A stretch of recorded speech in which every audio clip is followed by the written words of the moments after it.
2010년 이후에 우울증이 145%가 증가했어. 여자아이 우울증이. 남자아이는 161%가 증가했어. 청소년 자살률은 2010년 이후에 남자아이는 91%, 거의 2배가 증가한 거예요.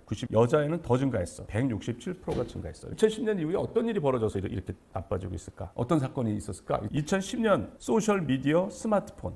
아이폰이 2007년에 나왔어요. 2012년이 되면 국민의 절반 정도가 보급이 된 거야. 스마트폰 과다 사용자를 뇌를 찍어보니까 이게 전두엽 부분이야. 스마트폰을 많이 사용하면 이 부분이 기능이 저하가 되는 거야. 처음 책상에 앉았을 때 기분이 좋았고 이후 문제가 풀릴 때마다 기분이 점점 상승했다. 이 학생이 게임 중독이었다가 이제 이게 공부 중독으로 바뀐 거야. 그러니까 이게 게임 중독이었다가 공부 중독으로 바뀌는 거야. 그리고 창의적인 이제 문제 해결력을 가진 인재로 바뀌는 거야. 몰입은 게임, SNS, 휴대폰 중독으로 손상된 전두엽을 회복을 시키고 그 회복을 시키는 가장 강력하고 효율적인 방법이고 또 이거는 창의적인 문제 해결력도 발달시키고 이것보다 좋은 방법이 없는 거예요. 요즘 화제가 되는 책이 있어요. 여러분들은 잘 관심이 없을 수도 있는데 불안세대라고 들어봤어요? 영어로는 The Anxious Generation. 불안세대 들어봤어? 그래, 이 책이 있어? 불안세대가 요새 화제인데 이 책이 좋은 거는 데이터를 일단 다 얘기를 해요. 데이터를 보여주면서 실제 데이터. 그러니까 이 사람의 뭐 이거 주장보다는 데이터로 다 얘기를 하는데 그 데이터 몇 개를 보여줄게요. 이게 2010년 이후에 그러니까 10대의 주요 우울증 비율이야. 그러니까 미국의 10대 우울증 비율인데 2010년 이후에 우울증이 145%가 증가했어. 여자아이 우울증이. 그리고 남자아이는 2010년 이후에 161%가 증가했어. 그러니까 우울증은 원래 여자아이가 남자아이보다는 많아. 우울증은. 그런데 증가된 정도는 여자아이는 2010년 이후에 145% 증가했고 남자아이는 161%가 증가한 거야. 2010년 이후에.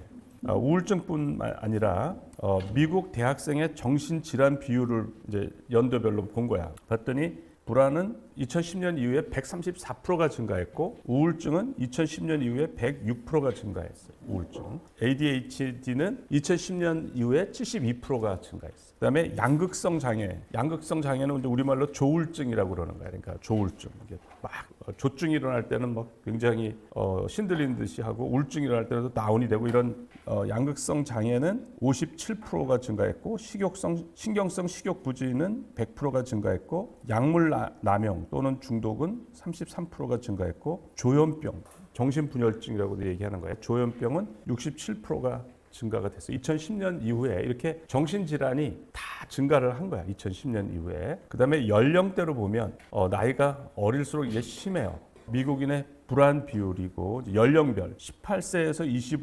25세까지 139%가 증가했어. 그러니까 여기서 조사한 나이 중에는 가장 어린 나이인데 가장 많이 증가했고 26세에서 34세는 103% 증가했고 35세에서 49세는 52%. 그러니까 나이가 많아지면서 이런 불안 비율은 감소를 하는데 오히려 50세 이상은 오히려 감소했어요. 그러니까 50세 이상은 불안 비율이 감소를 하고 그다음부터는 나이가 이제 젊어질수록 이 불안 비율은 많아진 거예요. 이건 뭐 미국뿐만 아니라 전 세계적인 경향이에요. 그다음에 응급실 방문 자해 환자 수. 이것도 자기가 자기를 상해를 하는 거야. 자기를. 그래서 인구 10만 명당 비율인데 여자아이는 2010년 이후에 188%가 증가했고 남자아이는 48%가 증가했어요. 그러니까 여자아이가 심한 거지. 여자아이들이 자해를 하고 그래서 응급실로 온 거야. 그다음에 청소년 자살률.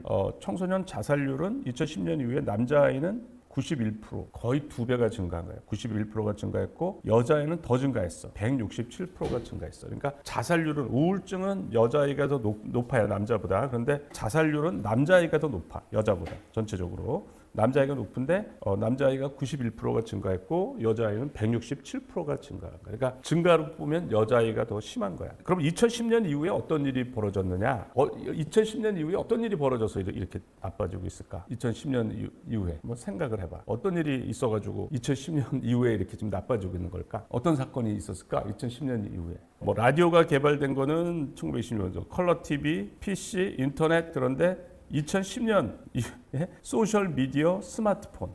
그러니까 스마트폰이 아이폰이 2007년에 나왔어요. 2007년에 처음으로 나왔고 2012년이 되면 국민의 절반 정도가 이 아이폰이 보급이 된 거야. 절반 정도가. 그래서 결국은 소셜 미디어하고 스마트폰이 등장한 거하고 이런 정신질환이 증가한 거하고 일치하더라라는 거예요. 그래서 2010년 이후 무엇이 변했나? 그 청소년 아이들의 불안하고 우울하고 뭐 불안 이런 것들이 이제 증가를 쭉 했는데 2010년대 초를 기점으로 청소년들의 정신건강 지표가 급격히 악화되기 시작했는데 불안, 우울은 10대 여아 우울증 2배 이상 증가, 자해, 자살, 청소년 자살률 역대 최고치 기록. 그러니까 2010년대 뭐가 증가했느냐? 그거를 이제 조나단 하이트가 그래서 불안 세대라는 책을 쓴 거야. 그의 최신저서 불안 세대는 전 세계 부모와 교육자들에게 강력한 경종을 울렸다는 거야. 그래서 이게 굉장히 심각한 문제야. 그래서 얼마 전에 우리나라에서도 이 문제를 다뤘어요. TV에서. 2026년 3월 26일 방송에 이 불안 세대 일부를 방송을 했어요. 불안탐구 2부작인데 이 내용을 많이 소개를 해. 지금 이 불안 세대 책. 그다음에 2부는 이게 이제 왜 이런 일이 벌어졌느냐? 그게 스마트폰이라는 거야. 그래서 2026년 4월 2일 날 방송한 거는 도파민 가족. 불안탐구 2부작이야. 결국은 스마트폰 때문이라는 거야. 그러니까 스마트폰이 아이들한테 미치는 영향인데 데이터가 증명하는 디지털 아동기의 실체, 소녀와 소년 각각 다른 방식으로 상처받고 있다는 거야. 그래서 스마트폰이 보급이 되면서 정신질환이 특히 청소년들, 특히 어린 사람들의 정신질환이 심해지고 있다. 이 사람은 이 이유를 뭐라고 드나면 스마트폰이 없다면 여러분들이 어떻게 할 것 같아? 스마트폰이 없다면 놀이공원에서 놀이를 한다고. 그러니까 무슨 동네 놀이터나, 그지? 그런데 스마트폰을 하고 나서부터는 놀이터에 애들이 없는 거야. 이런 놀이가 훨씬 건강한데 이런 놀이를 통해서 우리가 바람직하게 정서가 발전하는데 이거를 안 하고 다 스마트폰을 한다는 거야. 그래서 놀이터는 비어있고 스마트폰만 바라본다는 거지. 그래서 이거를 전화 기반 아동기의 도래라고 그래요. 전화 기반. 그러니까 스마트폰으로 다 모든 시간을 보내는 거야. 그러니까 가상세계에 gathin 거지. 소셜미디어, 게임, 유튜브가 현실 세계의 놀이와 탐험을 대체해서 아이들의 주의를 끊임없이 잡아채고 어떤 현실 생활, 어떤 현실 친구를 만나고 얘기를 하고 이런 게 없어지고 디지털 화면 바깥의 삶, 그러니까 직접 만남, 몸으로 하는 놀이 이런 걸 해야 되는데 이런 게 없어진 거야. 그리고 심심함을 견디는 능력, 이것도 중요하거든. 내가 심심함을 견디는 능력이 중요한데 바로 그냥 스마트폰을 보는 거야. 그래서 이것들이 다 사라지고 있다. 그러니까 디지털 화면 밖의 삶이 사라지고 있다는 거죠. 그냥 화면 속에 갇혀서 보내기 때문에 이런 정신질환들이 생긴다는 거예요. 대표적으로 이제 이게 부작용이 뭐냐면 밤늦게 자기 전에 스마트폰을 보니까 수면이 부족해. 수면의 질이 급격히 저하가 돼 있어. 이게 정신건강에 안 좋은 거야. 수면 부족이. 그다음에 주의력을 분산해. 끊임없는 알림과 자극으로 집중력이 무너지고 또 도파민 보상. 계속 보면 자극적인 것들이니까 도파민이 나오니까 강박적 사용을 하게 되는 거야. 그러니까 도파민 자신도 모르게 도파민에 중독이 되는 거야. 도파민 중독이 일어나는 거야. 그리고 자꾸 인스타에서 타인의 완벽한 모습과 비교해서 자존감이 하락이 되는 거야. 특히 소녀 아이들이 이게 심화되는 거야. 그래서 소녀들에게 더 가혹한데 소셜 미디어는 여자 청소년에게 특히 나쁜 영향. 인스타그램과 틱톡은 끊임없이 완벽한 몸, 완벽한 삶을 보여주며 비교를 강요하는 거지. 그리고 주로 거기 그러니까 외모를 중시하니까 외모를 비교하고 필터되는 이미지와 자신을 비교하며 신체 이미지 왜곡을 한다는 거야. 그래서 더 열등감을 느끼게 만든다는 거야. 자꾸 누가 좋은 옷, 멋진 이런 걸 가지고 자꾸 인스타에 올리니까 멋진 곳에 가서 사진 찍고 또 맛있는 음식 먹으면서 사진 찍고 이렇게 이런 것들을 해서 자꾸 올리니까 상대적인 박탈감을 느끼는 거야. 그다음에 인기 경쟁, 좋아요 수로 자존감을 측정하는 위험한 습관. 이런 거에만 관심이 있는 거야. 그래서 이 소녀들은 이제 여기에 영향을 받고 소년들은 남자 청소년들은 소셜 미디어보다 게임과 포르노로 현실을 탈출하는 거야. 그래서 사회적 관계가 단절이 되는데 친구 만남, 데이트, 아르바이트 등 현실 참여가 급감하고 무기력해져. 현실의 도전을 회피하고 자기 효능감을 상실하는 거야. 그래서 이제 이런 문제를 다루고 있는데 이 책이 기반이 된 아주 중요한 연구가 있어요. 이전에. 그게 샌디에고 주립대 그 심리학회 교수의 진 트웬지 교수의 연구가 있어. 사실 이 연구가 불만 세대 책의 출발점이라고 봐도 돼요. 이 사람이 7만 4천만 명이야. 그러니까 굉장히 많은 집단을 조사를 했어요. 1995년에서 2012년 사이 출생한 청소년을 대상으로 7,400만 명. 굉장히 방대한 데이터죠. 그걸 I세대라고 그랬는데 왜 I세대라고 그랬냐면 인터넷의 그 I 그리고 아이폰이 세상에 처음 나온 거가 2007년이야. 그래서 아이폰 그리고 인터넷에 영향을 받은 세대. 그러니까 인터넷과 함께 성장한 최초의 세대. 그래서 I세대인데 이 결과를 2018년에 발표를 했어요. 그래서 전 세계에 어떤 충격을 줬는데 이 I세대의 특징이 뭐냐면 하루 6시간 스마트폰을 보고 수면 학습 운동 시간을 잠식하는 압도적인 사용량이라는 거예요. 하루 6시간을 스마트폰을 본다는 거는 엄청난 사용량이에요. 이거를 스마트폰을 보니까 독서를 안 해. 독서를 안 하고 독서 인내심이 없는 거지. 자극적인 콘텐츠를 계속 보니까. 그래서 적극적 자극에 익숙해져 가지고 긴 글, 어려운 과제를 포기하는 거지. 그게 너무 힘든 거야. 그리고 온라인 중심으로 인간관계를 만들어. 실제 친구를 만나서 만나는 게 아니라 온라인. 그러니까 직접 만나는 대신 채팅을 선호하고 외출과 친구 만남을 점점 기피하게 돼. 그러니까 직접 만나는 건 오히려 부담이 가는 거야. 온라인으로 부담 없이 서로 채팅으로 의견 교환을 하는 거야. 그래서 이거가 행복 지수 하락의 주범이다. 그래서 스마트폰 사용이 늘수록 청소년의 삶의 만족도는 뚜렷하게 하락을 하고 페이스북, 인스타그램 등 소셜 미디어 사용이 증가할수록 청소년의 정신건강은 악화된다. 그래서 우울증이 심화되고 사이버 폭력, 자살 위험 이거를 이 교수가 먼저 이 연구를 한 거예요. 그래서 사회와 지형과 자존감 상실해서 직접적 사회생활 학습 기회를 상실하고 온라인 성공 사례에 비교를 하게 된다는 거예요. 그래서 갈등 해결, 협상, 공감 능력은 오직 대면 관계에서만 발달이 되는데 이게 사람을 만나야 뭐 여러 가지 공감도 하고 또 서로 의견이 다르면 그런 갈등도 서로 해결하고 근데 이런 능력들이 없어지는 거죠. 스크린만 보는 애들은 이런 기회를 잃어버리는 거예요. 그다음에 온라인 성공 사례는 완벽하게 편집된 타인의 삶과 자신을 비교하며 지속적인 실패감과 소외감에 빠지는 거예요. 너무 뭐 화려한 것들만 나오고 그래서 이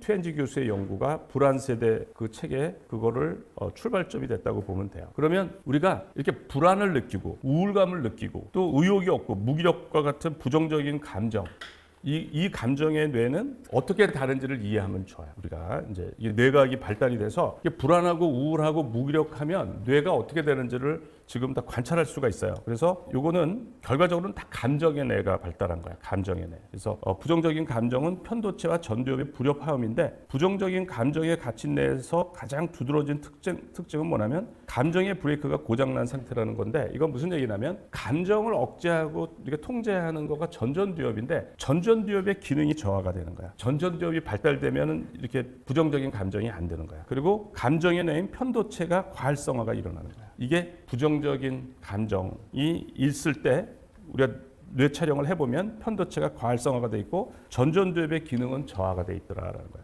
편도체는 공포와 불안을 담당하는데 이게 극도로 예민해진 상태야. 작은 자극에도 강하게 반응하고 고장난 화재 경보기처럼 끊임없이 위험 신호를 뇌 전체에 보내는 거야. 그러니까 화재 경보기 고장난 거 봤어요? 그러면 시도 때도 없이 울려 얘가. 그러니까 이 편도체가 계속 지금 위험하다 뭐 비상이다 그걸 계속 울리는 거야. 전혀 걱정할 상황이 아닌데도 계속 불안하고 걱정하게 만드는 거야. 근데 이게 망가진 건데 결국은 이게 화재 경보기가 망가진 건데 이거를 제대로 통제하는 거가 전전두엽인데 전전두엽이 기능이 저하가 된 거야. 그래서 이성적 판단과 감정 조절을 담당하는 전전두엽의 활성도가 낮아져. 얘가 망가진 거지. 그러니까 일종의 얘 역할을 잘 못하고 있는 거지. 편도체의 과잉 흥분을 억제하지 못하게 되는 거지. 그래서 얘가 활동을 안 하니까 불안과 우울감이 지속되는 통제 불능 상태로 이어진다는 거야. 그래서 지금 현재 뇌과학은 이렇게 불안할 때 뇌가 어떻게 되어 있는지를 아는 거야. 뇌가 이렇게 돼 있다. 그러니까 우리가 이러면 이거를 어떻게 개선할 수도 있는 거지. 전전두엽의 기능을 활성화시키면 되겠네. 그렇지? 그래서 그 방법을 가르쳐 줄 거야. 어떻게 하면 우리가 전전두엽의 기능을 활성화시킬 수 있는지. 그다음에 기억과 의욕이 상실하는 거. 보통 의욕이 상실하는 사람들의 특징이 기억력도 떨어져요. 기억과 관련된 게 해마야. 그다음에 의욕 관련된 건 보상회로인데 이것들이 다 위축이 돼 있더라. 무기력증과 즐거움의 상실은 뇌의 물리적 부피 변화와 깊이 연결되어 있는데 기억을 담당하는 게 해마야. 해마인데 만성적인 스트레스 호르몬은 뇌의 기억 저장소인 해마의 신경세포를 손상시켜서 해마의 크기가 줄어들어요. 그러니까 이런 사람들이 기억을 잘 못해. 우울증 환자의 뇌 영상에서는 일반인보다 해마의 부피가 줄어든 모습이 관찰되며 이는 집중력 저하와 집중을 못하고 부정적 기억의 반복으로 이어져요. 그러니까 내가 기억하려고 하는 거는 기억이 안 되고 부정적 기억이 자꾸 나오는 거지. 그다음에 보상회로 이게 스트라이텀인데 선조체야. 그러니까 보상회로의 반응이 저하돼. 그러니까 하도 자극적인 도파민을 계속 분비가 되니까 이게 이제 반응이 저하가 되는 거야. 쾌락과 동기부여를 담당하는 선조체 등의 보상회로가 무뎌지는 거야. 그러니까 뭘 해도 재미가 없는 거야. 맛있는 음식을 먹어도 뭐 별로고 좋아하는 취미도 별로고 뇌가 즐겁다는 신호를 보내지 않아 깊은 무력증의 늪에 빠지게 되는 거야. 그러니까 아무것도 관심이 없는 거야. 그러니까 이렇게 된다는 거지. 기억과 의욕이 상실됐을 때 관련된 뇌는 이렇게 돼. 해마가 위축이 되고 보상 헤로인 선조체가 이제 무뎌진다는 거야. 또 사람을 괴롭히는 것 중에 하나가 부정적인 생각이 끊임없이 반복되는 거야. 과거에 어떤 안 좋은 기억이 있는데 그게 끊임없이 생각이 거기서 헤어나지를 못하는 거야. 그게 잡념의 굴레인데 이런 사람의 뇌를 보니까 우리 뇌에 디폴트 모드 네트워크라는 게 있는데 이게 보통은 창의성을 발휘할 때 이게 중요한 역할을 해요. 그런데 이게 과도하게 활성화되어 있더라라는 거죠. 그 사람들의 뇌를 찍어보니까 아무것도 하지 않고 쉴 때 작동하는 디폴트 모드 네트워크가 부정적인 감정 상태에서는 비정상적으로 강하게 활성화가 되어 있더라. 반추인데 이게 부정적인 생각을 끊임없이 하는 걸 반추라 그래요. 과거의 실수나 미래의 걱정에 과도하게 몰입하며 뇌가 외부 자극에 반응하기보다 내부의 부정적인 생각 안에서 맴도는 거야. 뇌 영상에서 DMN의 연결성, 그러니까 디폴트 모드 네트워크의 연결성이 비정상적으로 강하게 나타나는 것이 뚜렷하게 관찰된다는 거야. 이거는 우리의 감정의 뇌가 전두엽을 거치지 않고 파페체 회로라고 해서 거기에 폐회로가 그냥 무한 반복 도는 거야. 그걸 전두엽이 딱 멈춰야 되는데 전두엽이 약화가 된 거야. 이 생각의 루프는 의지력의 문제가 아니라 뇌 회로의 패턴에서 비롯된 현상인 거야. 그러니까 많은 애들은 그냥 자기가 의지가 없어서 그렇다고 생각해요. 자기 탓을 자꾸 얘기해. 자기 탓이 아니야. 뇌 회로가 망가진 거야. 뇌 회로가. 그러니까 그걸 알아야 내가 어떤 방향으로 노력을 해야 이거를 고쳐야 될지를 아는 거야. 그러니까 스스로를 탓하기보다 뇌의 작동 방식을 이해하는 것이 이거를 해결하는 첫 번째 단계인 거야. 그래서 이걸 요약을 하면 뇌 영역별 변화 결과야. 그러니까 불안은 편도체가 과잉 활성화가 되는 거고 사소한 자극에도 극심한 공포 불안 반응을 보이는 거야. 우울은 전전두엽이 활성화가 감소가 된 거야. 내가 우울하다고 느끼는 거는 감정 조절을 못하는 거고 인지 기능이 저하가 돼. 무기력은 선조체, 스트라툼, 그러니까 선조체하고 해마가 작동하는데 얘들이 반응이 저하되고 위축이 되는 거야. 그래서 동기 상실을 하고 뭘 해도 재밌는 게 없는 거야. 세상에 낙이 없는 거야. 그다음에 부정적인 생각을 끊임없이 반추하는 것. 그거는 디폴트 모드 네트워크가 연결성이 과다 활성화가 일어나고 부정적인 생각이 꼬리에 꼬리를 물고 있는 그런 상태인 거야. 그래서 이것들은 다 뭐냐면 감정의 뇌야. 감정의 뇌가 너무 과활성화가 된 거야. 이 감정의 뇌를 통제하는 게 뭐라고 그랬어? 전전두엽이야. 그러니까 전전두엽이 발달이 돼야 우리가 행복한 삶을 살 수가 있는데 여기에 강북 삼성병원의 전상원 교수님이 인터뷰를 한 거야. 비욘디라는 채널에서 행복한 사람의 비밀이 전전두엽이다. 행복한 사람들은 이 전전두엽이 발달돼 있다라는 거야. 전전두엽. 근데 스마트폰을 많이 사용하는 사람의 뇌를 찍어보니까 이게 KBS 생로병사의 비밀에서 나온 거예요. 스마트폰 과다 사용자를 뇌를 찍어보니까 여기가 파랗잖아. 이게 전두엽 부분이야. 그러니까 전전두엽 이 부분이 안 쓰고 있는 거야. 스마트폰을 많이 사용하면 이 부분이 기능이 저하가 되는 거야. 일반인들은 여기가 빨갛게 나타나는 거는 그게 활성화가 돼 있다는 거야. 그걸 사용을 많이 하는데 스마트폰을 많이 사용하는 사람들은 이 전전두엽을 안 쓰고 감정의 뇌만 쓰고 있더라라는 거죠. 그러니까 그런 문제들이 다 생기는 거야. 우울증, 불안, 우리가 쓸데없는 생각을 반추하는 거 이런 일들이 다 벌어지는 거야. 그러면 전두엽의 역할을 사람이 처음 알게 된 거가 전두엽의 역할을 처음으로 알게 된 거가 전두엽 손상 환자로부터 알게 됐어요. 그게 유명한 거가 1848년에 피니어스 게이지 사건인데 이게 하버드 대학의 의과대학 박물관에 이분의 해골이 있어요. 이분이 이게 세코챙이를 하나 들고 있는데 이게 뭐냐면 이분이 철도 건설 감독자야. 당시 25세였는데 다정다감하고 지혜로운 남편이자 아버지였어. 아주 훌륭한 가정이었고 직장에서도 인기가 많았어. 동료들이 좋아하는 일꾼이었고 경건하고 신앙심이 깊은 신자였고 교회에 정기적으로 출석을 했어. 그러니까 아주 훌륭한 사람이었어. 아주 훌륭한 사람이었는데 1848년 9월 13일 날 사건이 벌어지는데 그 사건 이후에 전두엽이 손상이 된 거야. 그래서 인격과 성격이 완전히 달라져. 이걸 보고 전두엽이 이렇게 중요한 역할을 하는구나를 사람이 알게 된 거야. 그 실수로 이제 이렇게 다이나마이트로 이렇게 폭발을 시키는데 실수로 모래를 넣지 않고 발파공으로 하얗가루를 다진 거야. 그걸로. 그러다가 폭발이 된 거야. 폭발이 돼서 발파공이 뇌를 간통하여 24m 정도 날아갔대. 그 발파공이 이런 식으로. 그러니까 여기 턱으로 들어가서 위로 이렇게. 그래서 이 사람이 죽지는 않았어. 그러니까 이렇게 투과가 된 거야. 근데 죽지는 않은 거야. 죽지는 않고 수술을 이제 치료를 한 거야. 수술을 하고 그러니까 전두엽이 손상이 된 거지. 전두엽이. 사고 후에 이 사람이 어떻게 달라졌냐면 도덕성이 하락이 돼. 굉장히 도덕적인 사람인데 도덕성이 하락이 돼. 그러니까 도덕성이 하락이 된 애들은 전두엽 발달이 안 돼. 알겠어요? 도덕성. 그러니까 범죄자가 될 가능성이 커지는 거지. 감정에 치우친 사람이 되었고 화를 잘. 그러니까 감정에 치우치고 화를 잘 낸 애들. 이런 사람들은 전두엽 발달이 안 됐다고 보면 되겠어요? 사회 규범에 무관심해. 법을 막 어겨. 법을 지키질 않아. 그리고 책임감이 없어. 내가 해야 될 일을 해야 되는데 그러니까 책임감이 없으니까 어떻게 돼? 회사에서 먼저 잘려요. 책임감이 없으니까 자기한테 주어진 일이 있는데 그 일을 안 하는 거지. 그러니까 직장에서 해고가 되고 또 책임감이 없으니까 처자식을 책임져야 되는데 부인과 가족을 버리고 방탕한 생활을 하다가 14년 사고 후에 13년 후에 사망을 했어. 그래서 이 사람의 이제 최초로 전두엽이라는 게 되게 중요하다. 전두엽이 손상을 받으니까 사람이 180도 바뀌었다라는 걸 이제 알게 된 거야. 그래서 그 이후로 이제 미국에서 전두엽이 손상된 아이들, 뭐 자동차 사고나 이렇게 해서 전두엽이 손상될 수가 있어요. 욕구가 채워지지 않으면 성질이 폭발하는 애들. 이런 애들이 전두엽이 손상된 애들의 특징이야. 언어 폭력, 물리적 폭력. 그러니까 친구를 막 폭력을 한다거나 또 심한 욕을 한다거나 또 본인 자신은 불안해해. 10대 초반부터 성적으로 문란하고 충동 억제 능력이 없어. 지속적인 우정이 없으니까 친구가 없어. 그리고 충동적인 자살을 시도를 해. 그러니까 이 앞에 불안 세대에서 나타나는 여러 가지 불안 그런 것들이 나타나는 거야. 그런데 그러면 이 손상된 전두엽을 다시 회복하려면 어떻게 하면 되느냐? 회복하는 방법이 있어요. 그거를 휴대폰을 안 쓰게 하는 거야. 71일 동안.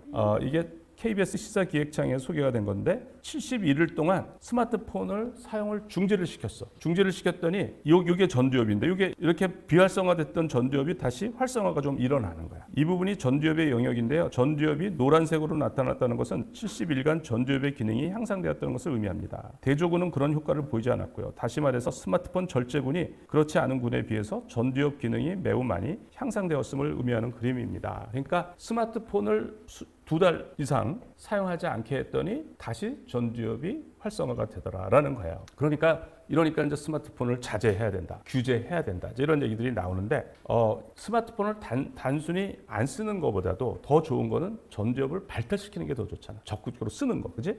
이제 그 얘기예요. 우리 몰입 아카데미에서는 그걸 주장하는 거야. 그러니까 지금 스마트폰에 의한 강한 자극이 넘쳐나는데 스마트폰 사용 중단은 되게 소극적인 방법이다. 적극적으로 전두엽을 발달시키는 게 시급하다는 거지. 그러면 적극적으로 전두엽을 어떻게 발달시키느냐? 대표적인 활동이 뭐냐면 논리적인 사고를 하면 전두엽을 활발하게 쓰게 돼요. 깊은 사고를 하면. 그래서 이제 이런 연구들이 있어. 이런 연구들이 있는데 논문 몇 개를 소개하면 이렇게 깊은 사고를 하는 거를 시스템 2 사고라고 그래요. 데니얼 카네만의 생각에 관한 생각이라는 거에 나와 있어요. 그러니까 시스템 1 사고는 감정의 뇌를 쓰는 본능적인 사고고 여러분들이 차분하게 분석하고 깊은 생각을 하고 논리적인 생각을 하는 거는 시스템 2 사고인데 이 시스템 2 사고가 하는 거가 전전두 피질, 프리프론탈 콜텍스, 전전두 피질을 활성화한다는 연구들이에요. 요거 메타 어널리시스 오브 브레인 에리어스 인볼브드 인 넘버 프로세싱 이건데 이거는 숫자 계산을 할 때 브레인 영역, 활성화된 브레인 영역의 메타 분석이라는 거야.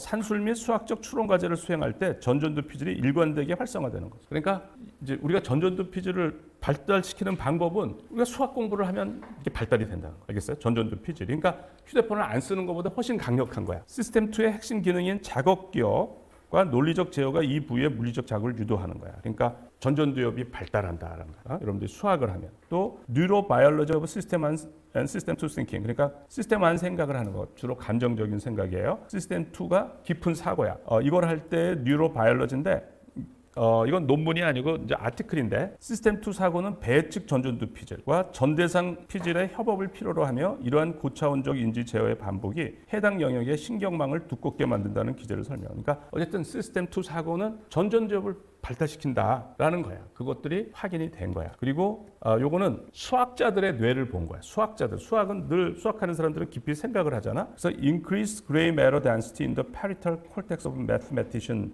mathematician이 이제 수학자야. 그러니까 수학자의 두정엽 피질에 뭘 봤냐면 회백질 덴시티가 증가하는 걸 관찰한 거야. 그러니까 회백질이라고 하는 거는 신경망인데 덴드라이트인데 그러니까 신경 처리, 신호 처리를 하는데 회백질은 white matter는 백질이라고 하는 거는 축삭, 긴 신경 다발이야. 그래서 그거는 신경을 전달하는 속도. 그 백질은 신경을 전달하는 거고 해백질, 그레이 매터는 신경을 처리하는 거야. 이렇게 프로세싱을 하는 건데 그거가 덴시티가 증가하더라. 그러니까 수학을 하면 두정 피질의 회백질의 밀도가 증가하더라. 이런 일이 벌어지는 거야. 전문 수학자들을 대상으로 MRI 분석을 실시한 결과 일반인에 비해 좌측 하전두엽과 양측 두정엽의 해백질 밀도가 유의미하게 높음을 발견. 그러니까 뇌가 달라지는 거야. 학계에서 활동한 기간, 경력이 길수록 우측 두정엽의 밀도가 더 높고 이는 선천적 재능뿐만 아니라 후천적 훈련. 그러니까 나중에 수학자가 돼가지고 수학을 자꾸 하니까 깊은 생각을 자꾸 하니까 뇌가 바뀐다는 구조적으로 변화한다.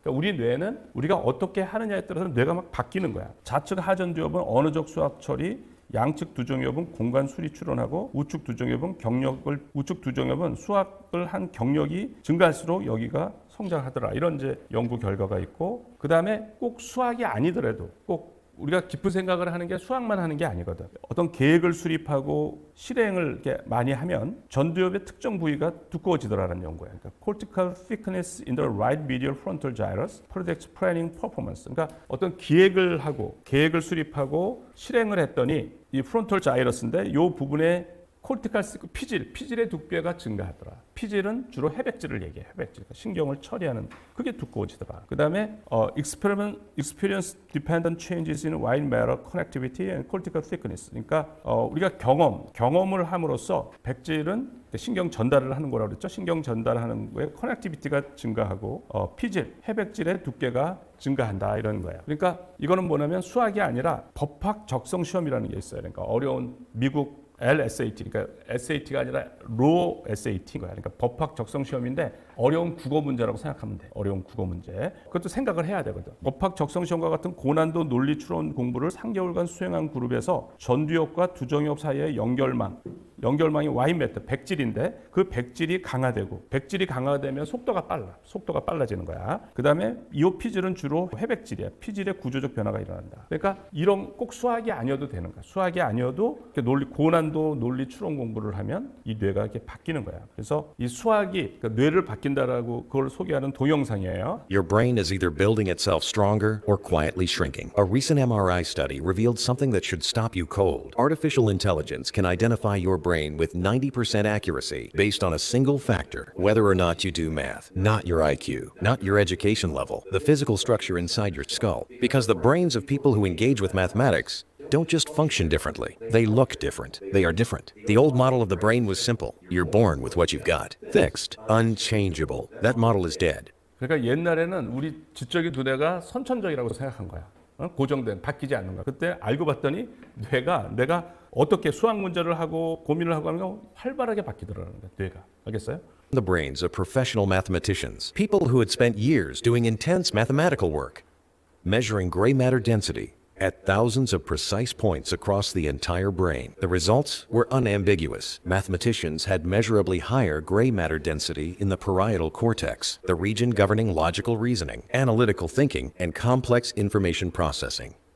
And the finding that changes everything is this. The longer they had practiced mathematics, the more gray matter they had. Indirect, measurable correlation with years of practice. The brain kept building itself, year after year, decade after decade.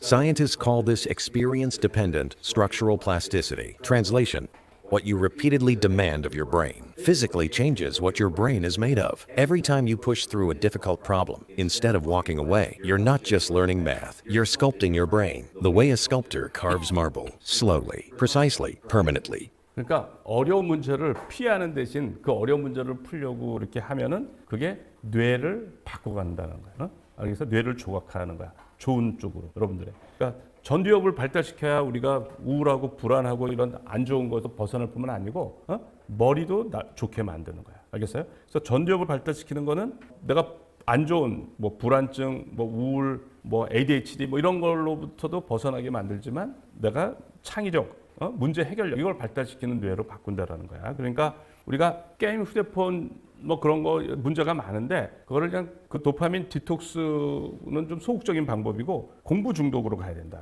공부 중독. 측자액 도파민 경로가 아닌 전두엽 도파민 경로를 발달시켜야 되는데 예를 들어서 이 지금 제덴지가 뇌파 측정기를 발명한 프랭크 위틀인데 난 문제를 푸는 게 너무 좋다. 고장난 식기세척기건 말을 안 듣는 자동차건 신경구조건 간의 말이다. 지금은 머리카락 세포의 구조를 연구하고 있는데 아주 흥미진진하다. 나는 문제의 유형을 따지지 않는다. 문제를 푼다는 것 자체가 즐겁다. 문제를 푸는 것처럼 재미난 일이 또 있을까? 인생에서 이처럼 흥미진진한 일이 또 있을까? 요게 전두엽을 쓰는 거야. 전두엽을 쓰는 거고, 그러니까 이게 몰입적 사고인데, 몰입적 사고는 전두엽도 발달시키지만 도파민 분비를 유도하는 거야. 재밌는 거야. 전두엽에 도파민 회로가 있는데 이거는 부작용이 없어요. 그래서 독일의 그 마르틴 크루테 교수가 전두엽이 춤추면 성적이 오른다고 했는데 벌써 이런 뇌과학을 이제 학습에 응용하는 거예요. 이 책에서 이 몰입, 그 칙센미아의 몰입 다이어그램을 소개했는데 세로축이 챌린지야, 그러니까 도전, 뭐 어려운 정도라고 생각하면 돼요. 가로축은 스킬, 자신의 자질 또는 나는 요게 일종의 몰입도라고 봐요. 그러면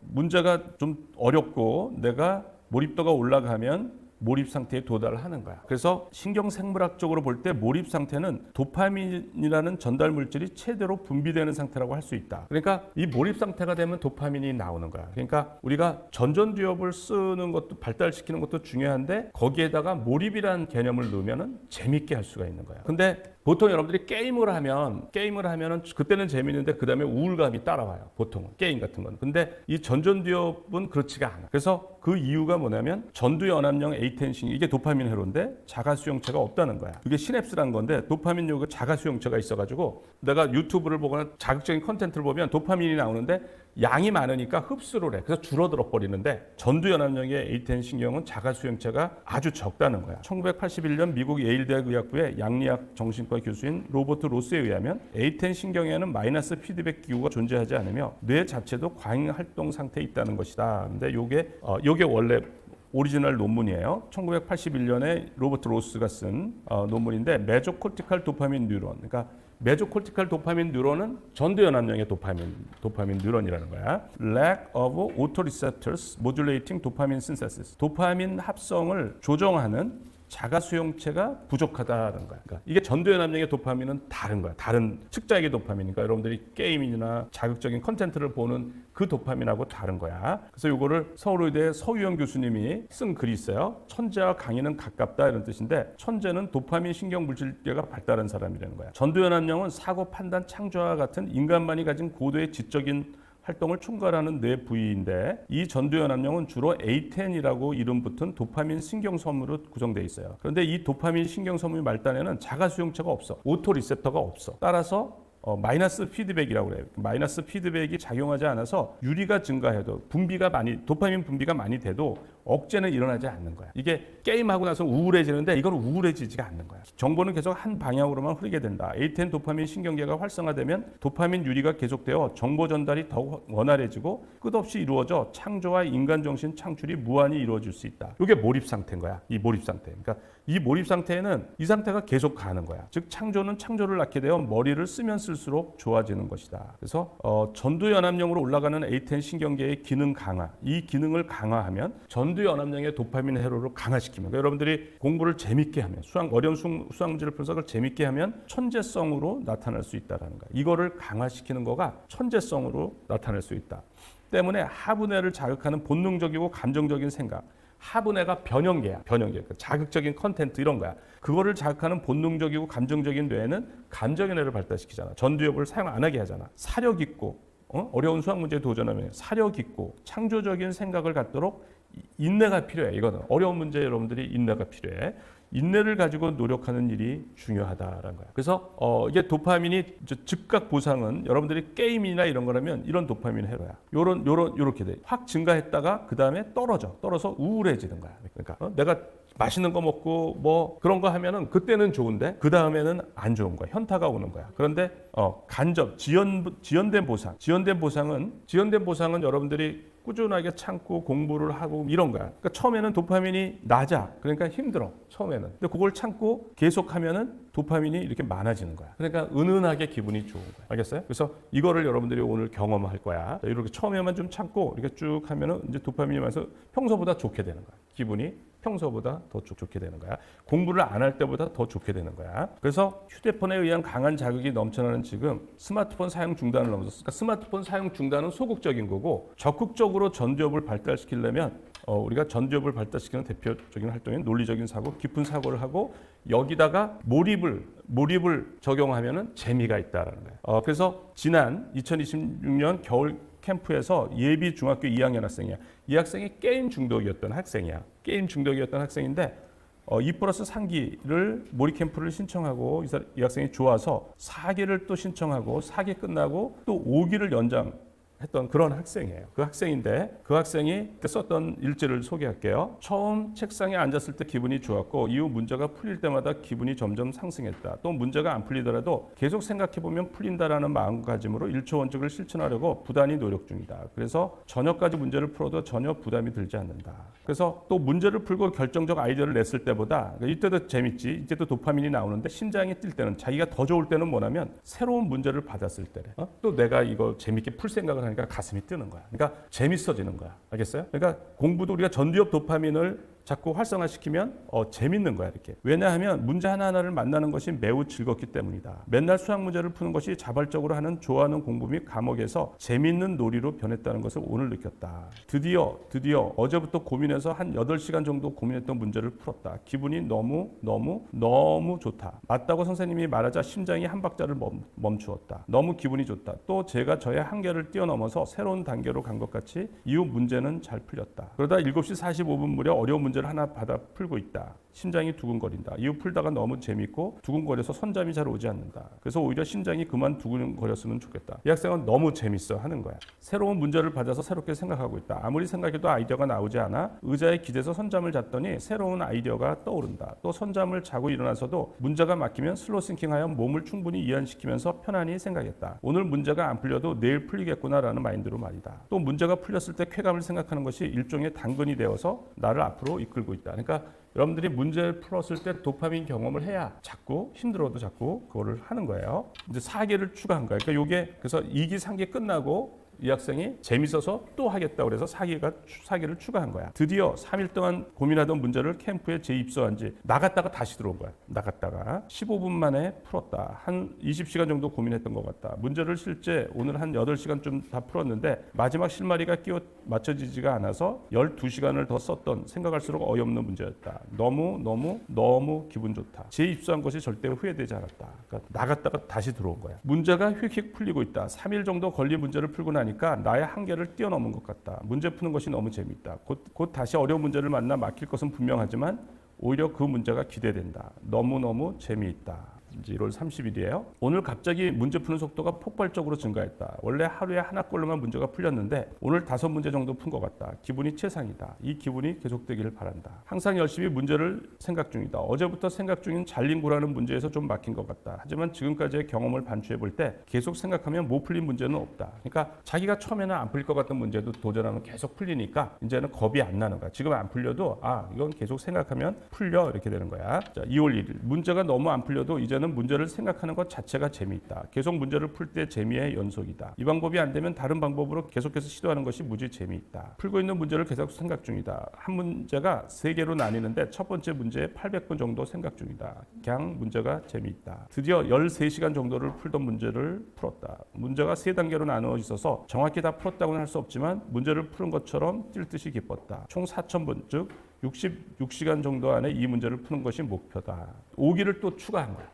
이렇게 계속 재밌으니까 5기를 또 추가를 했어. 확실히 사람 없을 때가 몰입이 잘 된다. 그래서 집에 가서 몰입이 얼마나 잘 될지 궁금하다. 나는 지금 20시간 정도 한 문제에 몰입 중이다. 역시 몰입은 대단하다. 20시간을 연속으로 문제만 풀고 있는데 지치지가 않는다. 오늘은 지금 캠프에 있었던 약 20일 중 가장 1초 원칙 비율이 높았던 날이었다. 2월 5일이에요. 오늘은 29시간을 찍었다. 올해 문제를 생각할수록 짜증나야 하는데 오히려 재미있어서 신기하고 이상하다. 그러니까 전두연합령 뇌를 계속 쓰는 거야. 전두연합령. 그리고 이완된 집중을 하니까 짜증이 안 나요. 이 문제의 실마리를 찾아서 내일쯤 풀 것 같다. 그래서 2월 6일은 그 문제를 풀었어요. 어제 고민하던 문제를 풀었다. 시간이 엄청 걸렸지만 그에 응당한 쾌감이 나와서 기뻤다. 아직도 문제를 못 풀었다. 근데 이제는 그냥 문제를 푸는 것이 재미있다. 확실히 문제를 푸는 능력이 향상된 것 같긴 한데 불연속적인 도약은 아직인 것 같다.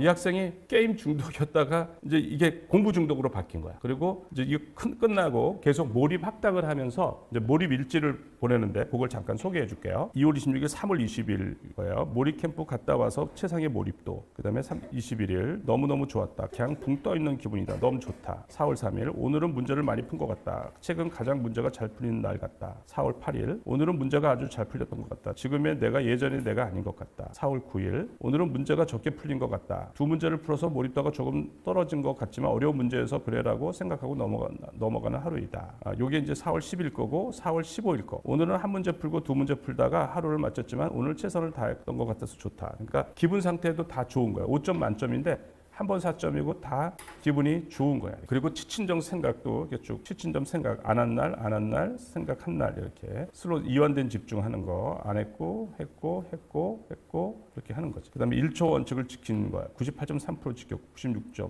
98, 100%, 98, 97 이렇게 1초 원칙을 지키는 거야. 그래서 이 학생이 이번 여름방학 캠프도 5기를 다 신청했어. 아예 5기를 다 하겠다. 그러니까 이게 게임 중독이었다가 공부 중독으로 바뀌는 거야. 그리고 창의적인 이제 문제 해결력을 가진 인재로 바뀌는 거야. 그러니까 감정의 뇌에서 그런 게임을 해서 감정의 뇌가 발달이 됐다가 이제 전전두엽의 도파민 회로가 발달되고 그의 재미를 느끼는 거예요. 알겠어요? 뇌가 바뀌는 거야. 뇌가. 또 이분은 어른인데 예전에 한번 제가 동영상에서 소개를 한 분이에요. 그러니까 낮에는 병원에서 그 물리치료를 하고 밤에는 그 헬스장에서 헬스 트레이너를 하는 분인데 나한테 몰입 코칭을 신청하기 전에 몰입책을 읽고 몰입을 실천을 했대요. 자기가 편한 리클라이너 사용해서 몰입 실천을 했대요. 그래서 그걸 보면 내는 편이에요? 아이디어는 생각은 계속 많이 하는 것 같아요. 아이디어 내보려고 생각을 많이 하고 생각하는 시간을 좀 많이 가지는 편이긴 합니다. 그래요? 네. 그 시간을 하루에 한 몇 시간이나 가져요? 평균적으로? 평균적으로 일하는 시간 있는 날에는 1시간 정도 생각하는 것 같고 네. 공휴일에는 좀 깊게 합니다. 자기 전에 진짜 한 3시간씩 4시간씩은 쉬는 날에는 생각 많이 하려고 하고 그러고 있습니다. 평소에는 1시간 생각했고 공휴일에는 서너 시간 생각이야, 그죠? 네. 이거를 몰입책 읽고부터 이런 걸 실천한 거야? 아니면 그 전부터 실천했던 거야? 몰입책 읽고 나서부터 여기 명상의자도 하나 샀거든요. 네. 이거 명상의자인데 맨날 여기 기대가지고. 명상의자라고 그래요? 그런 의자를? 명상의자는 아닌데 디클라이너라고. 리클라이너? 네, 교수님이 목이 기대서 앉아서 이렇게 할 때 앉아서 해야 된다 해서 밤에 네. 자기 전에 3-4시간씩 이렇게 누워가지고 아무것도 안 하고 이렇게. 그래요. 그 자세 좋아요, 지금. 네. 이렇게 딱 합니다. 그러니까 이분이 시스템 완사고만 하다가 감정적인 뇌만 사용하다가 이제 전전두엽 뇌를 사용하는 생각을 책을 읽고 한 거야. 그래서 의자를 보니까 이렇게 생겼어요. 그러니까 리클라이너라 해서 목을 뒤로 기대고 이렇게 편안하게 하는 거야. 편안하게 했는데 이렇게 5개월 동안 해서 이제 전전두엽 뇌가 발달한 거죠. 감정의 뇌만 쓰다가. 그래서 인생이 바뀌었다는 거야. 몰입 5개월 실천 후에 들어볼까요? 어때? 그렇게 하니까 좋은 아이디어가 많이 떠올라요? 저는 하고 나서는 진짜 인생이 좀 바뀌었다고 생각해요. 그래요. 네. 그렇게 하면서 좋은 아이디어가 많이 떠올랐어요? 좋은 아이디어도 엄청 떠오르고 네. 자신감이나 행복감이나 그런 게 맞아요. 네. 너무 좋아가지고. 네, 그래요. 그거 네. 잘하고 있는 거야. 혼자 잘 못하는데 지금 그거 슬로우 싱킹하고도 다 잘하고 있네. 한 네. 5달 정도 계속 했습니다, 혼자서. 아, 그래요? 네. 그러면 이제 졸리면 선잠 자고 또 깨서 또 하고. 네. 네. 근데 너무 깊게 집중하면은 수면을 아예 망가져서 3-4일 동안 잠을 제대로 막 못 자고 그래서. 그렇죠. 네. 그래서 일부러 PC방 가서 게임하고. 네. 힘들어가지고. 제가 그래서 그 유산소 운동을 하라는 거고, 유산소 운동 30분. 네. 그다음에 비타민 B, C, D, 오메가3 그거 복용을 하는 게 좋아요. 저는 유튜브로 찍은 교수님 영상을 네. 아침에 운동할 때 1시간씩 봅니다. 아, 네. 그래요. 그러면 몰입을 잘 알고, 그러니까 이미 실천을 하고 있었네. 이미 거의 강화 몰입 직전까지는 스스로는 갔다라고 생각해요. 만약에 그 책의 내용이라면. 그래서 이제 이 사람은 그걸 실천을 한 거야. 그 실천을 해서 인생이 바뀐 거야. 그래서 슬로우 싱킹 방식으로 오랜 기간 생각을 하면 전두엽 도파민 경로가 발달이 돼요. 그러면 내가 이런 생산적인 걸 해도 재밌으니까 비생산적인 도파민 활동 있잖아. 게임이나 유튜브 등이 시시하게 느껴져. 그러니까 안 하게 되는 거야. 그래서 이 사람이 이 몰입을 실천하고 나서 술, 유튜브, 게임 이걸 다 끊었대요. 하고 있는 일 때문에 예. 몰입은 어려울 것 같은데. 근데 지금 약한 몰입만 해도 아이디어 많이 나올 거예요. 약한 몰입. 지금은 좀 쉽습니다, 뭔가. 사는 게. 네. 생각하는 게 재밌죠. 예, 재밌고 행복감이 너무 높고 예, 그것뿐만 아니라 전두연합령 뇌를 발달하니까 자극적인 거, 이렇게 그런 거에 끌리는 게 훨씬 덜할 거야. 예, 술이랑 유튜브랑 다 끊었습니다. 술도 끊고 게임도 끊고 예, 그러니까 지금 예. 옛날에는 그런 걸 많이 했어요. 예전에는 술은 거의 매일 먹었는데 어, 3달러 먹고 어, 살도 빠져서 몸무게도 지금 한 10kg 정도 빠졌고 어, 먹는 것도 조절하게 되고 그게 다 몰입을 하고 나서부터 몰입하는 게 재미있으니까 그런 거예요? 네, 몰입하는 게 재밌고 의미가 없다라는 생각이 네. 딱 들더라고요. 이런 것도 유튜브나 이런 것도 의미가 없다. 음. 이거 하는 게 낫다. 그리고 몰입도를 주말 되기 전에 조금씩 끌어올려야 한다는 생각이 있어가지고 안 보려고 해요. 그러면 이제 주말에 딱 올라가니까 정점으로. 그러니까 이분은 이제 전두연합령의 도파민 그 즐거움을 아는 거야. 그러면은 그렇게 즐겁게 내가 생산적인 걸 할 수 있는데 쓸데없는 술, 유튜브, 게임 그거 안 하게 되는 거야. 대체 더 충분히 재밌는 게 있으니까. 그것도 생산적이니까 이거를 발달시키면 여러 가지로 좋은 거야. 우리가 감정에 대해서 여러 가지 불안증 뭐 이런 걸로 그런 부작용으로부터도 헤어나지만 생산적인 즐거움을 할 수가 있는 거야. 그래서 이분이 작년 이거 6월 15일인데 1년 지난 다음에 계속 이렇게 해서 자기가 최근에 자영업을 시작했어. 아이디어가 계속 쏟아지니까 그래가지고 너무 지금 잘하고 있어요. 그래서 지금 사업을 하고 있는 거에 대한 내용이에요. 지금 잘 되고 있습니다. 매출이 제가 예상했던 기대 목표 매출을 넘겼어요. 아, 그래요? 네, 주당 얼마를 했겠다 했는데 그걸 넘기고 그리고 빚도 갚고 그래서 이제는 재정적으로도 좀 안정이 됐고 그리고 가게도 잘 되는 것 같고 이제 평일에도 만석이야? 만석까지는 안 됩니다. 에. 만석 직전까지는 됩니다. 아, 그래? 근데 뭐 시간이 지나면서 점점 소문이 네. 나는 모양이네. 네, 교수님 조언해 주신 대로 일단 직원이 이번 주를 한 4일 정도 맡아서 하기로 했거든요. 에. 저는 그냥 아예 떨어져 있고 에. 그래서 저는 고향으로 내려와 있는데 아, 그렇게 해서 시도해 볼 생각입니다. 그래서 계속 해가지고 이런 사람 이제 자기가 사업 이런 데도 아이디어를 내서 잘 하는 거예요. 그래서 그냥 몰입은 게임, SNS, 휴대폰 중독으로 손상된 전두엽을 회복을 시키고 그 회복을 시키는 가장 강력하고 효율적인 방법이고 또 이거는 창의적인 문제 해결력도 발달시키고 이것보다 좋은 방법이 없는 거예요. 네, 강의는 이걸로 마치겠습니다. 네, 감사합니다.